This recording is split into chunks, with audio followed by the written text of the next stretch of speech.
When we think about galaxies, we usually picture them as isolated islands of stars, discrete objects floating through space.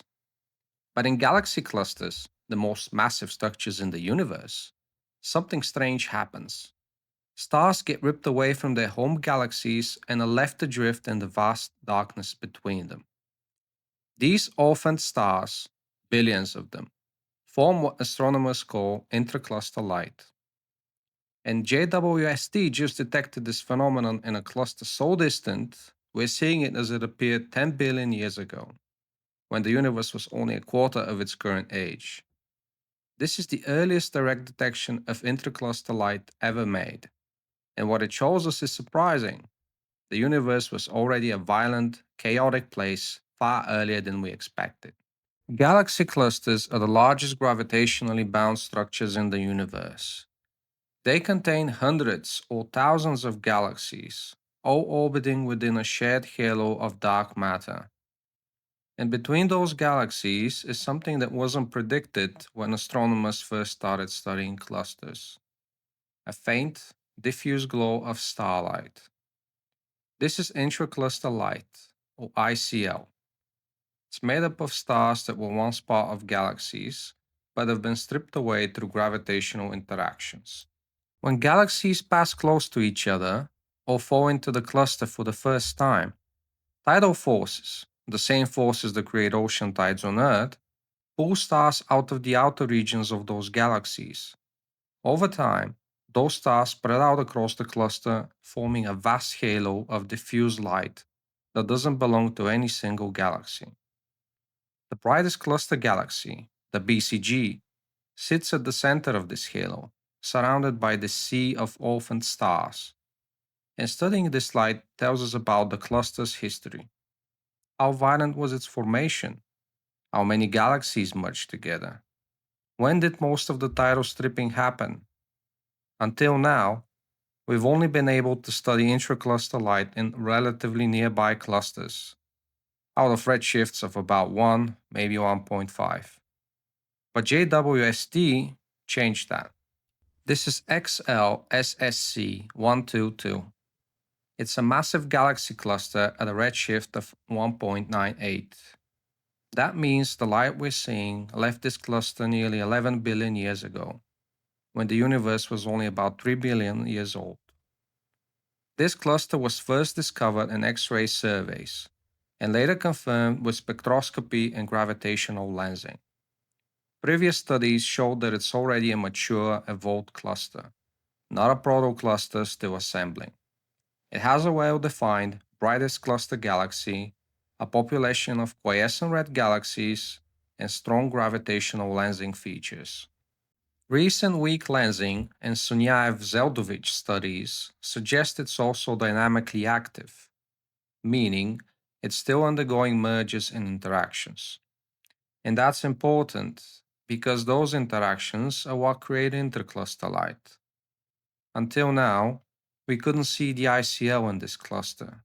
Hubble tried, but the diffuse light was just too faint in the optical bands. JWST, with its infrared sensitivity, changed that.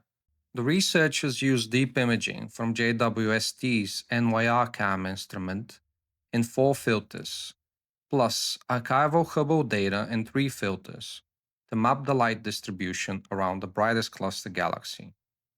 They measured surface brightness profiles, how bright the cluster is as a function of distance from the center, and found something remarkable.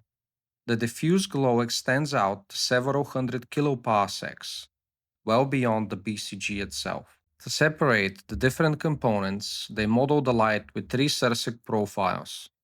The first represents the compact core of the BCG. The second is the extended envelope of the BCG. And the third is the intracluster light. This ICL component is incredibly diffuse, with Cersec index around 2, and it extends to radii where the surface brightness is nearly 29 magnitudes per square arcsecond, which is extremely faint, but JWST detected it clearly. One of the most interesting findings is that the color of this light is remarkably uniform. These are radial color profiles. They show how the color changes as you move outward from the center, and what you see is it doesn't change much. Beyond about 10 kiloparsecs, the colors are flat. That means the stellar population of the BCG envelope and the intracluster light are very similar, both dominated by old evolved stars. There is no strong radial gradient indicating younger populations in the outskirts. The one exception is the innermost region, where there is a slight color variation in the rest frame ultraviolet. That could be due to dust in the central galaxy. So, what does this tell us?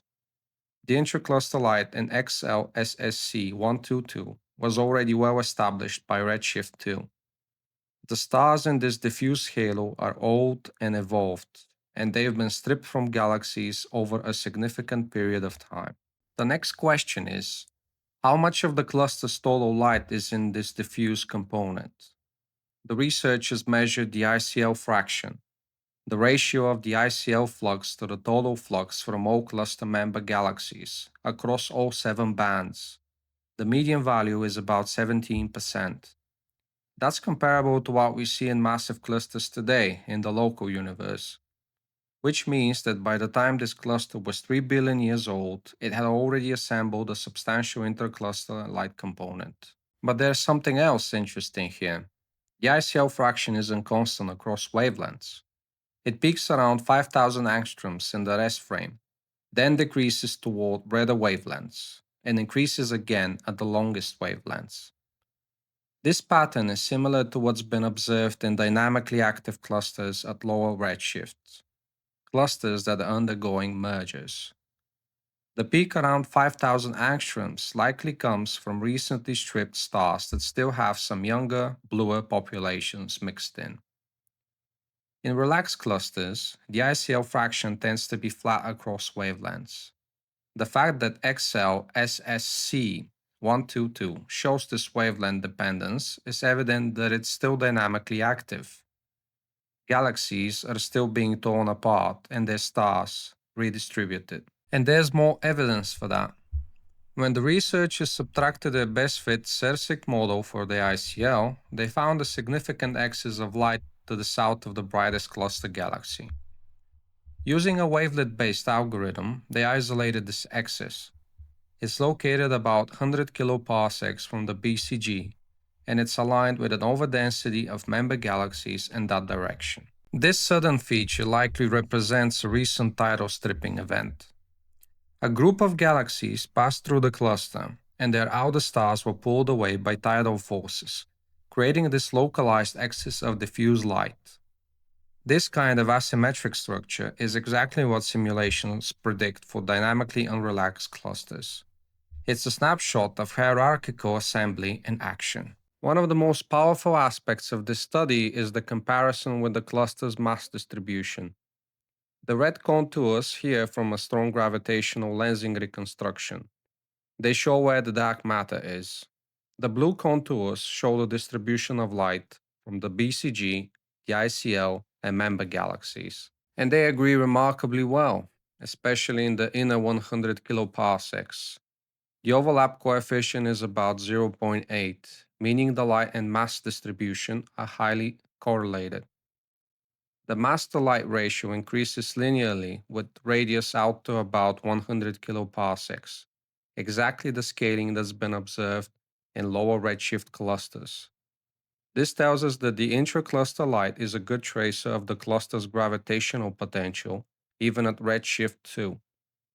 In other words, the diffuse starlight is already following the dark matter, just like it does in present-day clusters. So what does all of this tell us?